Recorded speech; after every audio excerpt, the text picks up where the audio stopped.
Tonight on First Look, we're focused on the athletes who are solely focused on gold. Now, hockey has long been celebrated both here at home and abroad. And over the years, we've seen the game grow faster and the players bigger, stronger. But Rico Roman is showing us all that the true measure of a competitor is the size of his heart. He's a great leader off the ice as well as on the ice. Definitely a mentor in the sport of sled hockey. He has a lighthearted attitude. He's very patient, very methodical, but at the same time, he's very aggressive. He's Rico Roman. At 37 years of age, this forward is pushing Team USA towards a gold hat trick in Pyeongchang in the arena of sled hockey. We kind of joke that stand-up hockey players got it easier because they skate with their legs and shoot with their arms, and we have to skate with our arms. It's kind of like a cross-country skiing motion, and shoot with our arms. Balancing on those blades requires a lot of core strength. Using your upper body in ways that you hadn't used it before is super difficult. You're skating around, passing the puck, trying to get it to the net and score. Just like stand-up hockey. They go hard, it's fast, it's every bit as aggressive and every bit as fun to watch. First developed in the early 1960s within a Swedish rehabilitation center, sled hockey has become one of the Winter Games' most popular sports since it was first introduced in 1994.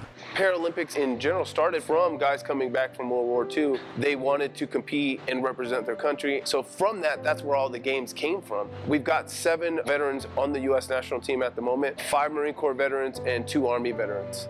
Which is ultimately how Rico came to compete on the ice in the first place. I wanted to do more, I wanted to see more, and wanted to serve my country.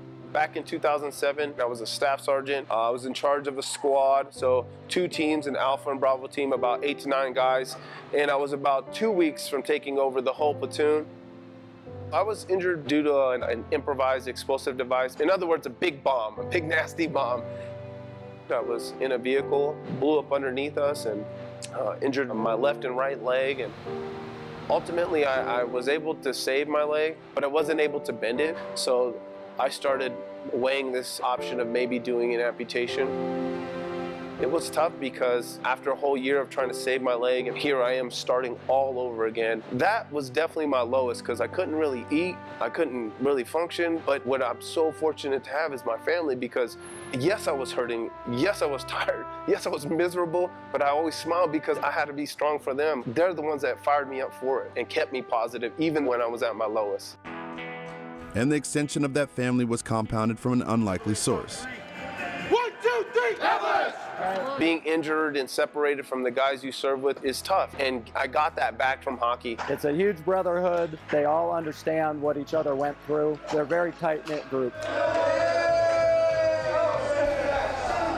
I think about 8 months I played before my coach at the time, Lonnie Hanna, who was on the national team and also a Paralympian, said, hey, I think you got what it takes to try out for the Paralympic team. And I went and tried out.